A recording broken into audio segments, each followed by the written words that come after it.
सो हमने पार्ट 1 पढ़ लिया जिसमें जर्नलिज्म के बारे में बताया गया, जर्नलिज्म के लिए लोगों के कैसे कैसे ओपिनियन है उसके बारे में बताया गया। अब हम चैप्टर के पार्ट 2 की तरफ बढ़ रहे हैं, इंटरव्यू के ही द पार्ट 2 की तरफ, जिसमें एक इंटरव्यू लिया गया है, उसके हमें एक्सर्प्ट्स दिए गए हैं यानी कि अंश दिए गए हैं और ये बताया गया है बेसिकली कि कैसे के इंटरव्यू एक लिया जाता है एंड इंटरव्यू के क्या क्या बेनिफिट्स होते हैं, मतलब हमें एक इंसान के बारे में कितनी चीज़ें पता लगती हैं एंड इंटरव्यू की वजह से हम एक इंसान के कितने करीब आते हैं, हम उसको कितना अच्छे से जान पाते हैं, ये सब चीज़ें हमें इस इंटरव्यू के थ्रू बताई गई हैं। तो अब हम इंटरव्यू की तरफ बढ़ते हैं। जो इंटरव्यूअर है यानी कि इंटरव्यू लेने वाला, यानी कि जो रिपोर्टर कह सकते हैं हम, जो मीडिया चैनल की तरफ से गया है जिसको इंटरव्यूअर कहते हैं, वो है मुकुंद पद्मानाभम। मुकुंद पद्मानाभम द हिंदू, जो फेमस वो है आपका न्यूज़पेपर है, उसके रिपोर्टर हैं, मतलब उसके इंटरव्यू लेने वाले बंदे हैं, वो इंटरव्यू ले रहे हैं। और उन्होंने किसका इंटरव्यू लिया है? इंटरव्यू देने वाले, जिसको हम इंटरव्यूई कहते हैं, वो है उम्बर्टो इको। तो यानी कि मुकुंद पद्मानाभम द हिंदू से उम्बर्टो इको का इंटरव्यू लेने गए हैं। उम्बर्टो इको कौन है? अब यही फायदा होता है एक इंटरव्यू लेने का। मान लीजिए हमें किसी एक इंसान के बारे में कुछ पता नहीं है, हमें नॉलेज चाहिए, तो हम क्या करते हैं, हम उसका कोई इंटरव्यू देख लेते हैं जिसमें उसने अपनी पर्सनल लाइफ के बारे में डिस्कस किया हो। एक तरीका यह है कि हम उसके बारे में पढ़ लें, उसकी पूरी हिस्ट्री खोल लें, इंटरनेट पे पढ़ें और फिर सीखें।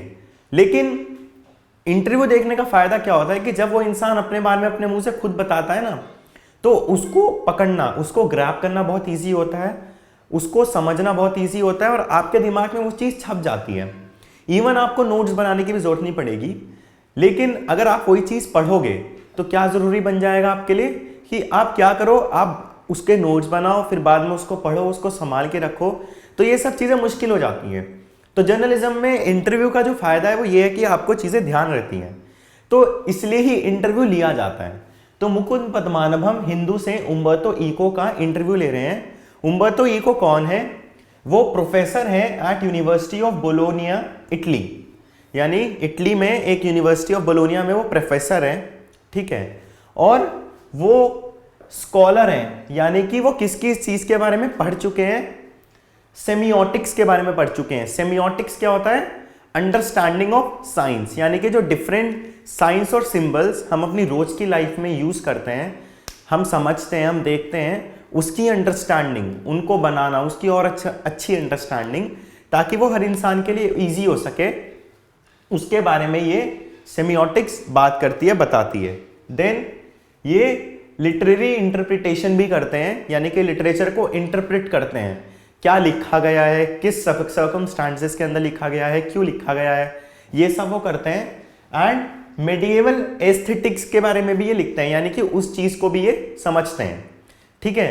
तो ये स्कॉलर है सेमियोटिक्स में, लिटरेरी इंटरप्रिटेशन में और मेडिएवल एस्थेटिक्स में।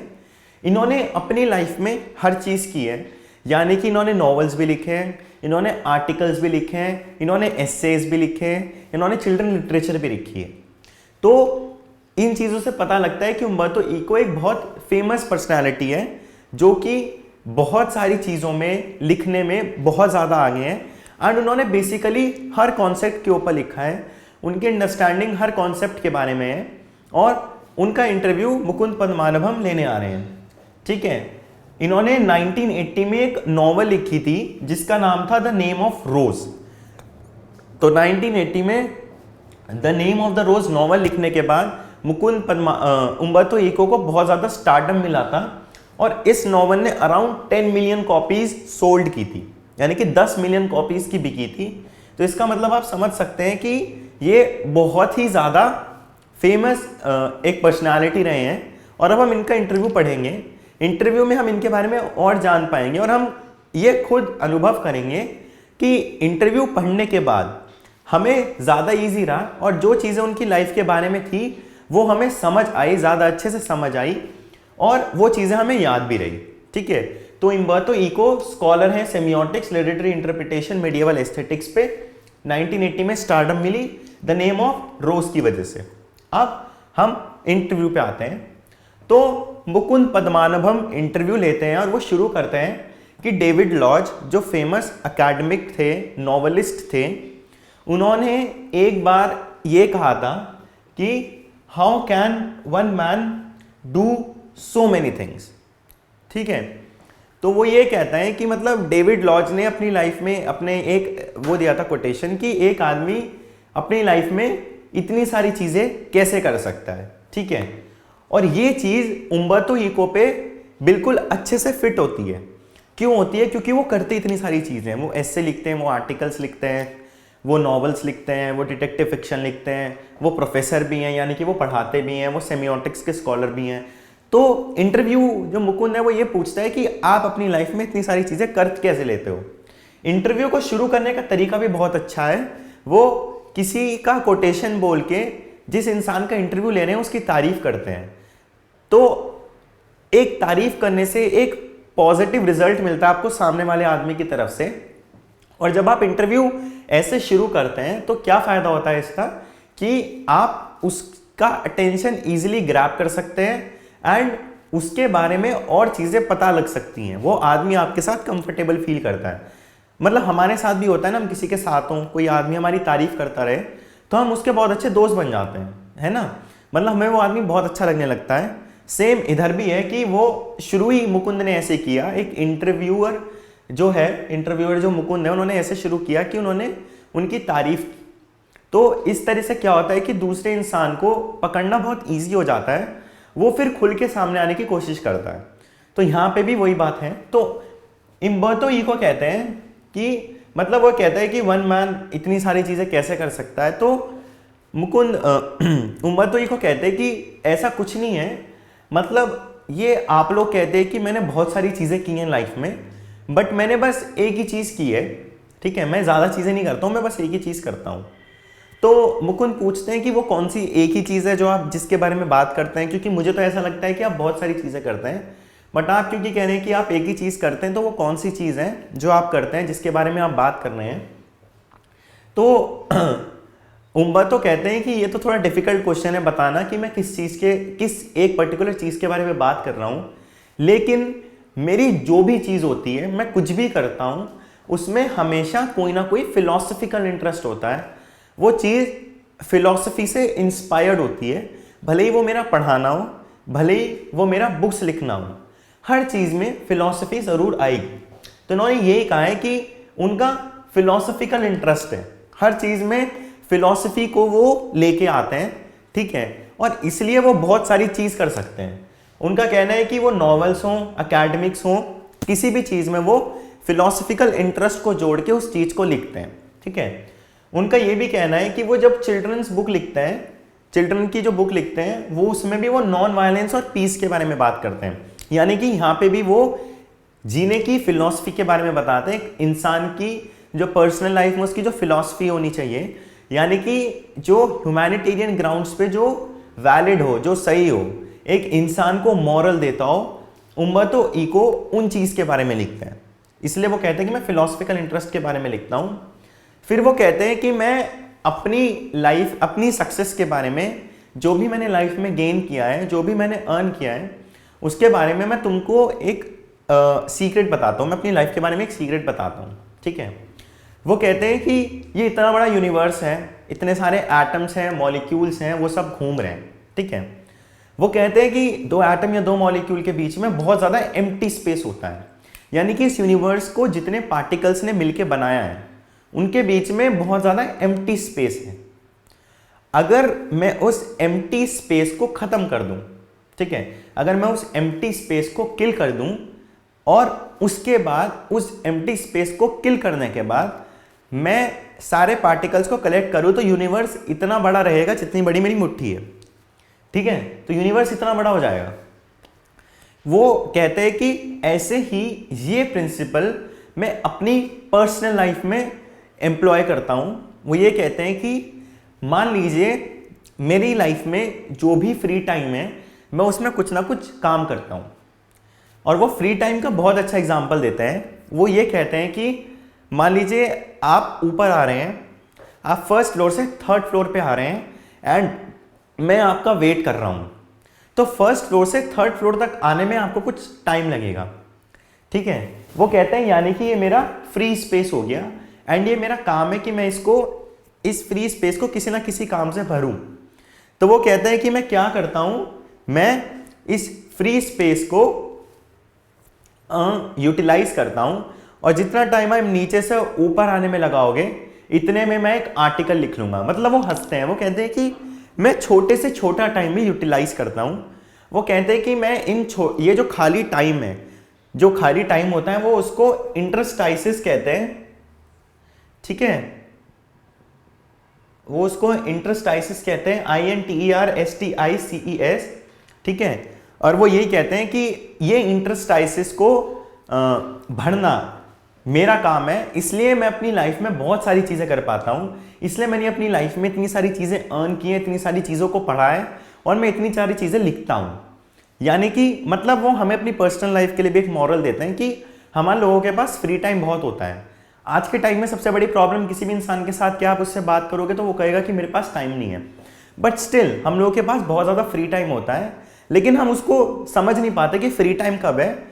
और ना समझ पाने की वजह से हम लोग क्या करते हैं, हम लोग बहुत केयरलेस हो जाते हैं और फिर हमारे पास टाइम नहीं बचता, फिर हमें बहुत जल्दबाजी में बहुत सारे काम करने पड़ते हैं। लेकिन उम्बर्तो ईको छोटे से छोटा फ्री टाइम, जिसे वो इंटरस्टाइसिस कहते हैं, उसको यूटिलाइज करते हैं और इसलिए वो लाइफ में बहुत सारी चीज़ें कर चुके हैं। अभी तक कितनी सारी चीज़ों पे रिसर्च कर चुके हैं, कितनी सारी चीज़ों के बारे में लिख चुके हैं। तो ये उम्बर्तो ईको का आंसर था। फिर वो ये कहते हैं, अब मुकुंद पूछते हैं उनसे कि आपके जितने भी काम हैं, यानी कि आपने नॉवेल्स लिखे हैं, आपने एसेज लिखे हैं, आपने आर्टिकल्स लिखे हैं, ठीक है, आपके हर काम में एक स्पेशल क्वालिटी है। आपके जो भी आप करते हो उसमें एक बहुत अलग बात होती है, उसमें एक बहुत स्पेशल क्वालिटी होती है वर्क की। ठीक है, लेकिन वो ये कहते हैं कि आपका जो भी काम होता है, आपकी जो भी राइटिंग होती है ना, उसमें बहुत इनफॉर्मल अप्रोच होती है। जो उसकी लैंग्वेज है, जिस तरह से आप लिखते हो, उसकी बहुत इनफॉर्मल अप्रोच होती है। तो क्या आपको क्या लगता है कि मतलब ये इनफॉर्मल अप्रोच होना ठीक है या नहीं है? ये मुकुंद पूछते हैं। तो यानी कि वो उम्बर्तो से ये पूछ रहे हैं कि आपके जितने भी काम हैं उसमें लैंग्वेज, मतलब जैसे हम इनफॉर्मल रोज दोस्तों से बात करने की यूज करते हैं ना, वैसे यूज करते हैं आप। तो ये क्वालिटी आपके अंदर कहाँ से आई एंड क्या समझते हैं कि ये आपको सक्सेस की तरफ ले जाता है या फेलियर की तरफ ले जाता है? मुकुंद अगला क्वेश्चन ये पूछते हैं।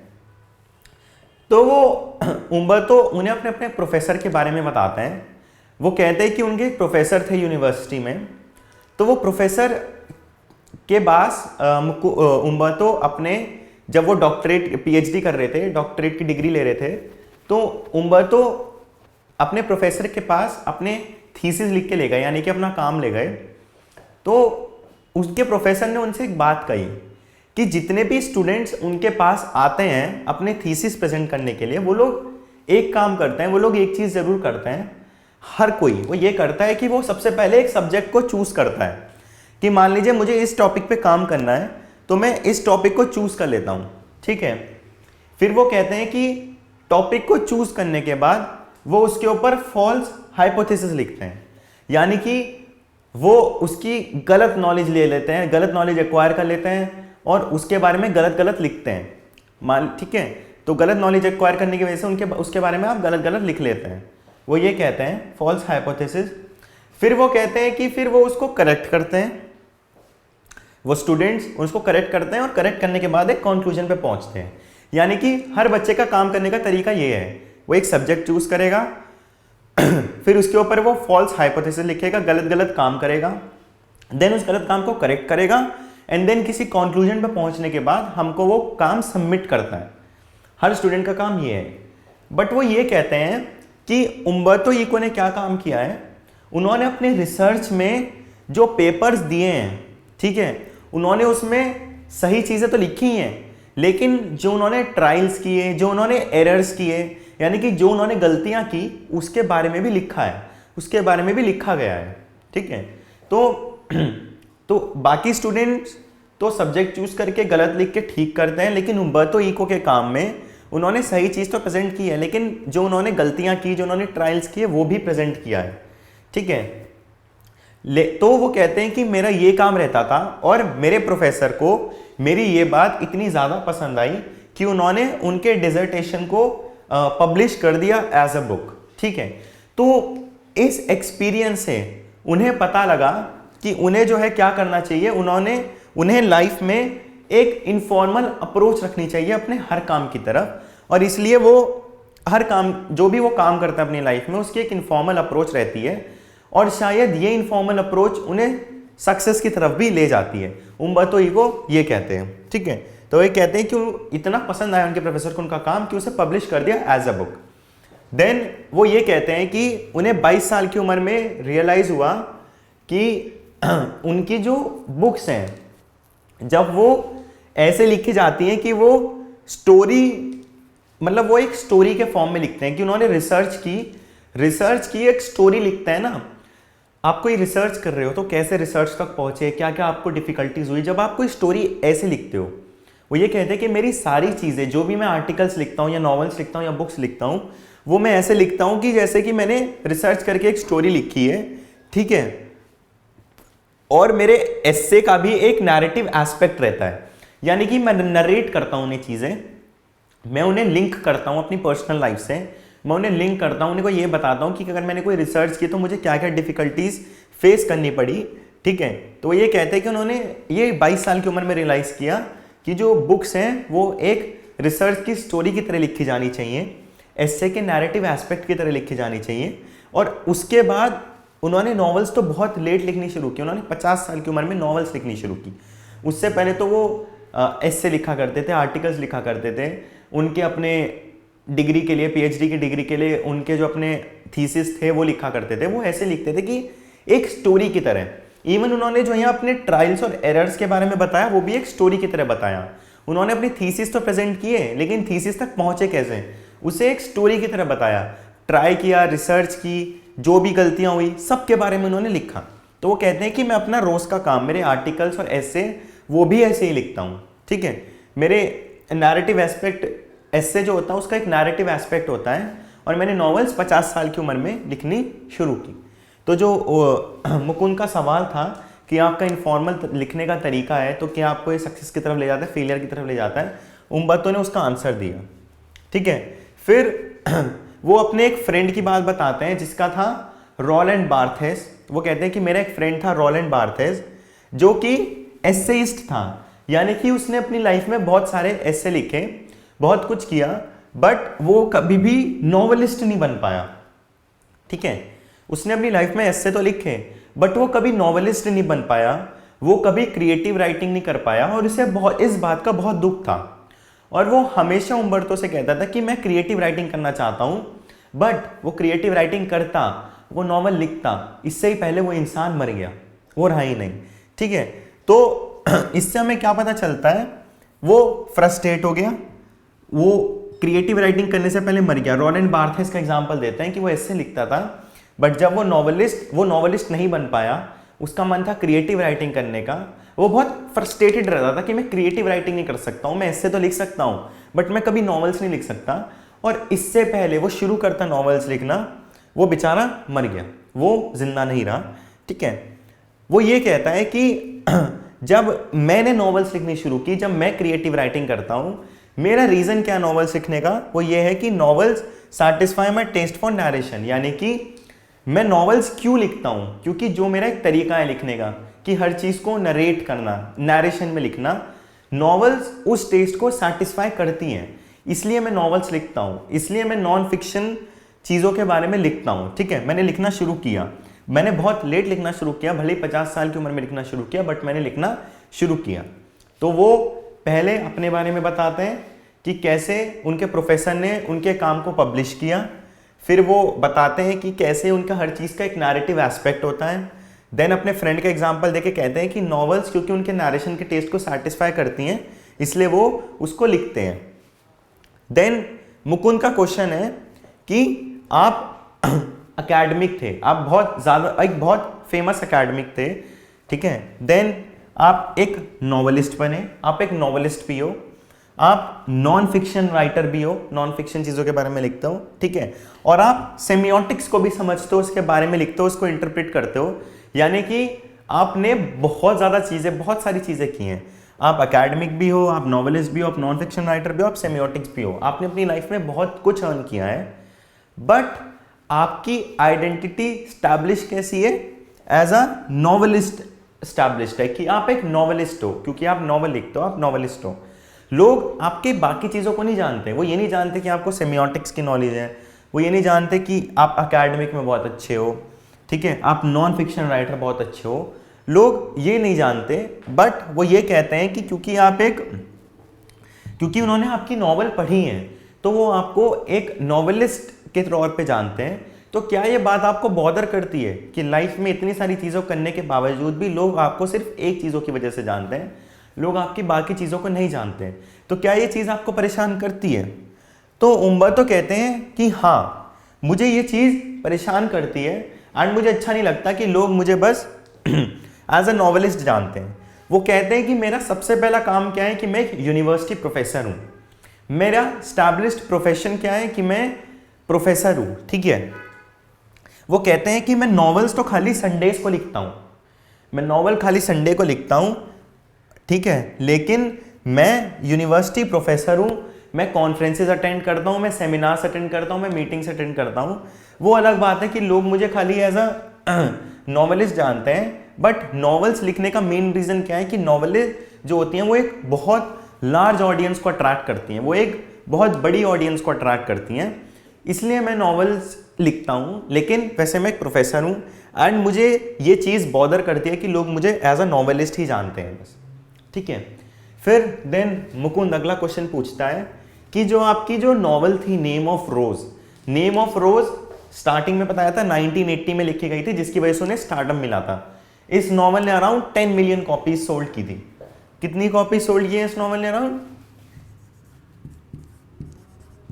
10 मिलियन कॉपीज सोल्ड की थी इस नॉवल ने।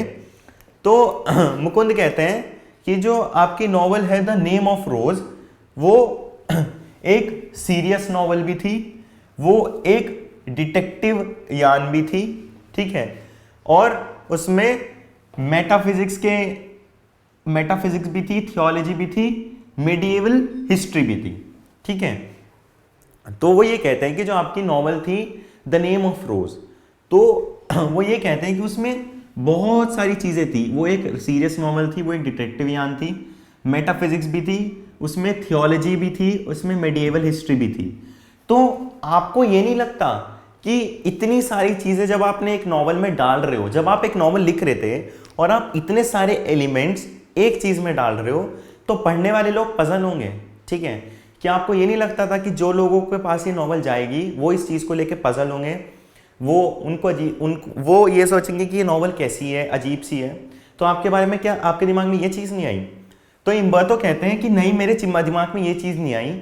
वो ये कहते हैं कि पजल रहने वाले खाली दो ही लोग होते हैं, जर्नलिस्ट हमेशा लाइफ में पजल रहते हैं, और जो पब्लिशर होता है जिसे बुक पब्लिश करनी होती है वो बहुत पजल रहता है, ठीक है।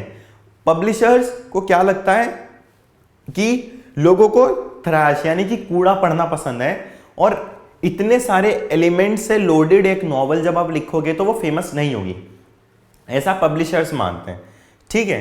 वो ये कहते हैं कि मेरी नॉवल जो है इस पूरी अर्थ की पॉपुलेशन 6 से 7 बिलियन है, मेरी नॉवल कितने लोगों तक पहुंची?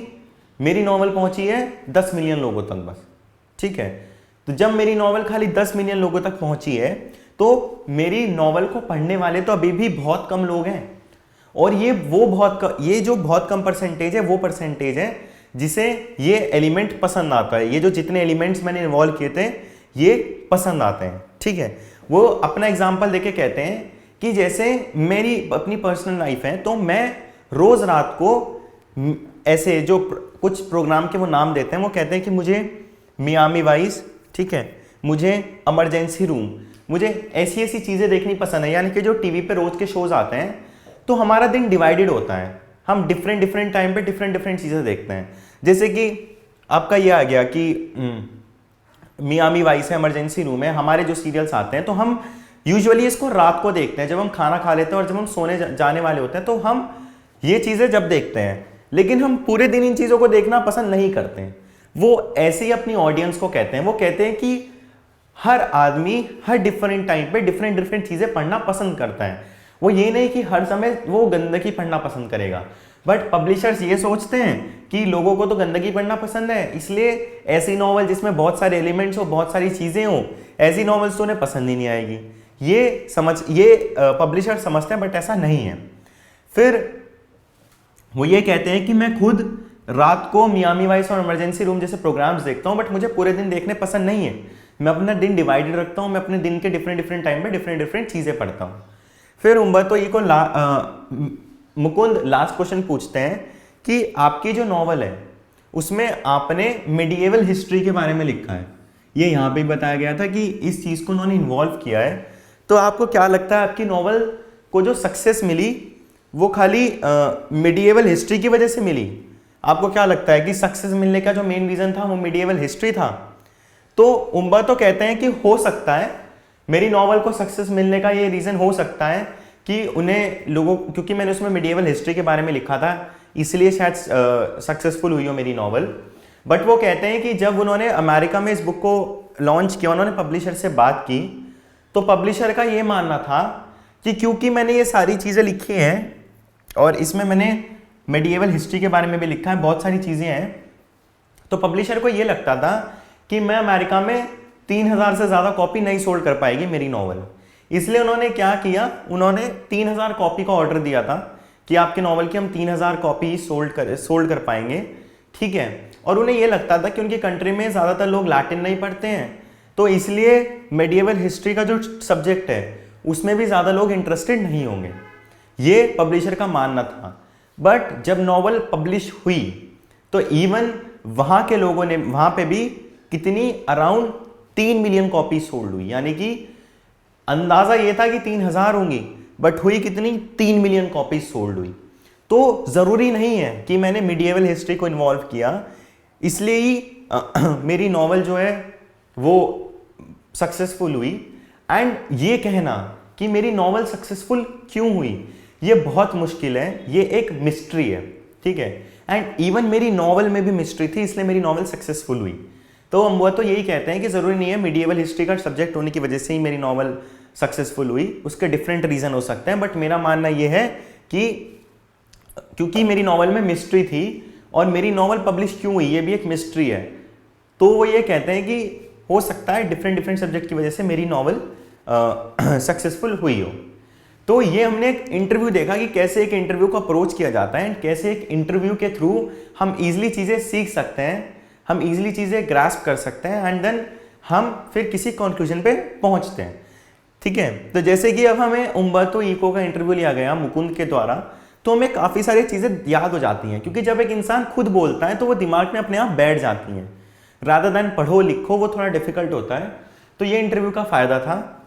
तो ये इंटरव्यू का पार्ट 2 था, पार्ट 1 हम कर चुके थे, ये पार्ट 2 था जिसमें मुकुंद पद्मानाभन ने उम्बर्तो इको का इंटरव्यू लिया, हमें उनकी लाइफ से इंट्रोड्यूस कराया एंड देन ये भी बताया कि एक इंटरव्यू को कैसे आप आगे बढ़ाना चाहिए, कैसे कैसे एलिमेंट्स इंटरव्यू में इंक्लूड करने चाहिए, और इंटरव्यू की एडवांटेज क्या है कि आपको ज़्यादा चीज़ें ज़्यादा टाइम तक याद रहती हैं, ठीक है।